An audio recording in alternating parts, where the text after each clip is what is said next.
Okay,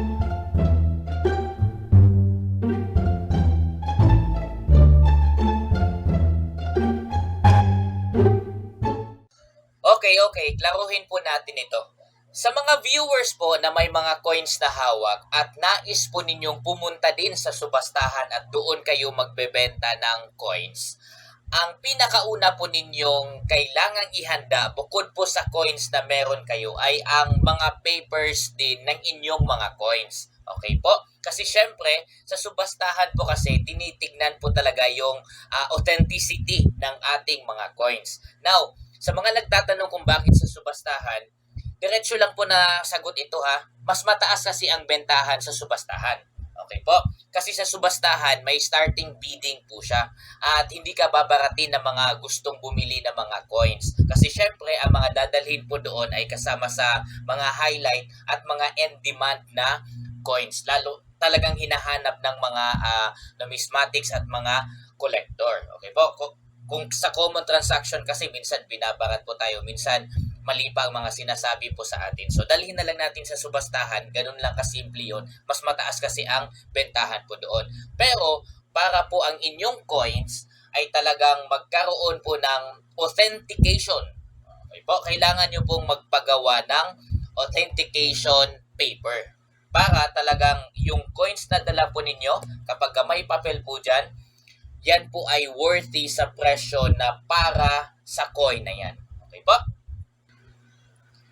Now, sasagutin ko ang winning question na marami po sa inyo na nagtatanong po sa akin kung paano nga ba magpagawa kasi ng authentication paper para naman po makapunta din kami sa subastahan at tulad po ninyo ay madala din namin ang aming mga coins.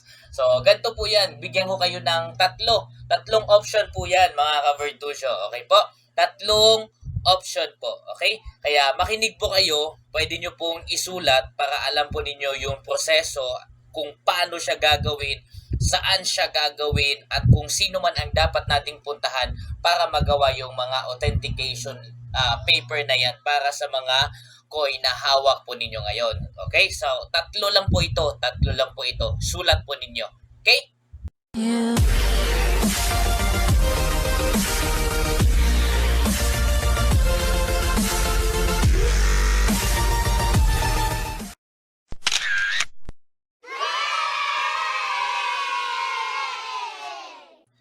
Bago pala ako magpatuloy mga ka-Vertusio, give muna ako ng information po sa inyo, okay? Wala pong subastahan na mangyayari ngayong buwan ng Setyembre at buwan ng Oktobre, wala po. Wala pong subastahan. Baka sa baka sa November na po, lalo na pag malapit na yung undas. Doon po magkakaroon ng commonly po ito sa North Luzon ang mga subastahan po nito. Katulad last time sa San Carlos po kami. San Carlos, Pangasinan. Pangasinan. Okay? So, doon ang subastahan. So, ano lang po yun? Just a little bit of information na wala pong subastahan ngayong September at saka October. Okay po? So, proceed tayo sa tatlo na proseso or pwede ninyong gawin or puntahan para kayo ay makapag-authenticate or magpagawa ng authentication paper para sa inyong mga coins. Unang-una sa listahan mga ka-Vertusio na pwede pong gumawa sa atin ng authentication paper para sa mga hawak nating coins para madala natin ito sa subastahan ay syempre walang iba kundi ang Bangko Sentral ng Pilipinas. Syempre ang BSP po ay ang regulator, producer ng mga coins or any currency na meron po tayo sa Pilipinas. So, syempre, mas nakakaalam po sila. Mas may record po sila. So, kayang-kaya nilang i-authenticate. Okay po? Yung mga coins na meron po tayo. Okay? So, syempre, ang gagawin po natin, katulad po nito, dadalhin lang po natin ito sa Bangko Sentral mismo. Tapos, syempre, i-authenticate nila yan. Tapos gagawa nila ng paper. Sila na po mismo ang gagawa ng paper po sa inyo. Tapos tatatakan nila yan or lalagyan nila ng seal na nagsasabing ang mintage nito ay kasama pa doon sa back kung kailan siya ginawa. Okay? Para yung seal na yun na siya magbibigay sa atin na ng pruweba na ang coin na hawak po natin ay may value, kasama ito sa nagiging vintage ng production nung ginawa po ito. At syempre, real ang hawak nating coins. At syempre, yun ay magiging malaking malaking advantage sa mga coin na hawak po tayo, lalo na kung dadalhin natin ito sa subastahan. So yun po ang una, BSP. Okay po. Pangalawa, number 2, mga ka-Vertusio, na pwede rin mag-authenticate ng ating mga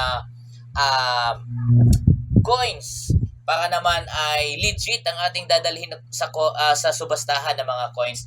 Number 2, ay meron tayong mga third parties na legit din naman na pwedeng gumawa ng authentication paper para sa mga coins po natin. Pwede po tayo sa NGC or sa PCGS.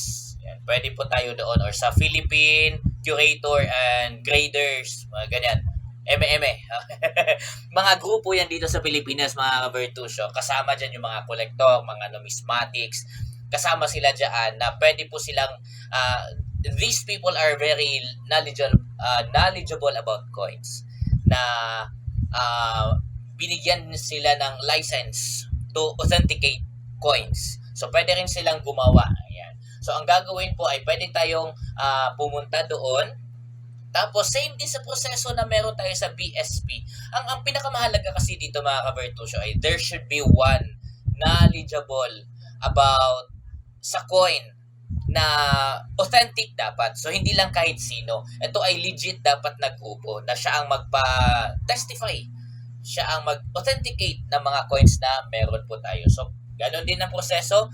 Gagawa nila ito ng paper. Pagkatapos po nilang i-authenticate, lalagyan ng seal na talagang totoo yung coin na hawak po natin. At syempre, pag okay na yon, pwede na yung dalhin sa subastahan. May papel ka na, katulad po nito. Okay? Pangalawa, pwede rin kayong pumunta doon sa mga legit lang po kasi ang dami kasing nagkalat sa Facebook, pati mga pati mga content creator, ang dami po talagang nagkalat sa FB at saka sa YouTube. Pero hanapin nyo po yung mga numismatic groups na legit. Okay po? Yung totoong talagang nangongolekta ng mga coins. Okay? Tapos, doon po tayo magpagawa ng authentication letter or paper po sa kanila. Okay po? So, kailangan magpo-provide po sila ng certificate of authenticity po sa inyo. Okay po? Tapos, syempre, may seal din yon or tatatakan din nila yon. Okay? At ang tawag nito, maglalagay sila ng verification, analysis, encapsulation, tapos high definition photography po noon, kasi syempre yung papers na po natin dapat may picture din yan, may vintage, yung description or identification na meron siya, tapos nakalagay din doon kung ano yung possible na value. Tapos nilalagay din doon yung status of the coin or quality of the coin, kung tampered ba siya or hindi, ganyan, or maayos pa ba siya, naging ba siya tawag neto, meron bang mga gasgas, dumaan ba ito sa isang paglilinis na hindi dapat. So, nakikita talaga nila yan, mga ka-Vertusio. Kaya very important talaga na yung coins po natin, katulad nitong nandito, yan, pagkatapos ko itong hugasan at linisin, binalot ko siya, mga ka-Vertusio, para maiwasan na yung any impurity na pwedeng dumapo doon, lalo na galing sa kamay po natin. Kasi any fingerprint adds impurity doon sa coin. Kaya kung meron din kayo, gawin nyo na lang ganito, yan. Tapos, gagawa na kayo ng papel po niyan. Yung sa akin, actually walang bayad. Wala pong bayad. Pero, yung napuntahan ko na na numismatic groups ay kailangang magpa-member. Siyempre naman, para dumami, di ba? Mas madami, mas masaya. Mas madami, mas marami kang matutunan. Okay? So, magpa-member ka doon sa isang grupo na yon. Okay? At siyempre, ang balik naman sa atin na advantage ay you become knowledgeable. You become legit appraiser na rin ng mga coin. Kasi syempre alam mo na kung ano yung mga coin na may value, alam mo na yung mga coins na walang value, or alam mo na yung mga coins na para siya sa ganito, para sa ganyan, hinahanap ito ni ano, hinahanap ito ng mga klase ng grupo na ganito. Yan. So, yun din ang advantage kapag isa kang grupo ng isang numismatics group. Okay po? So, ganun po mga kabertusyo. Tatlo. Number 1, punta ka sa BSP. Pangalawa, punta ka sa NGC or PCGS. Yung mga, mga curator yan. Okay po. At pangatlo, punta ka sa mga dapat legit na numismatic groups. Kasi sila lang po ang may kakayanan na gumawa din po ng authentication paper. And syempre, pag meron na kayo noon, secured na ang paper ng inyong mga coins, kita-kita na lang tayo sa subastahan, mga kabertusyo. Okay? Kita-kita na lang tayo doon. Okay, thank you po. Salamat sa support.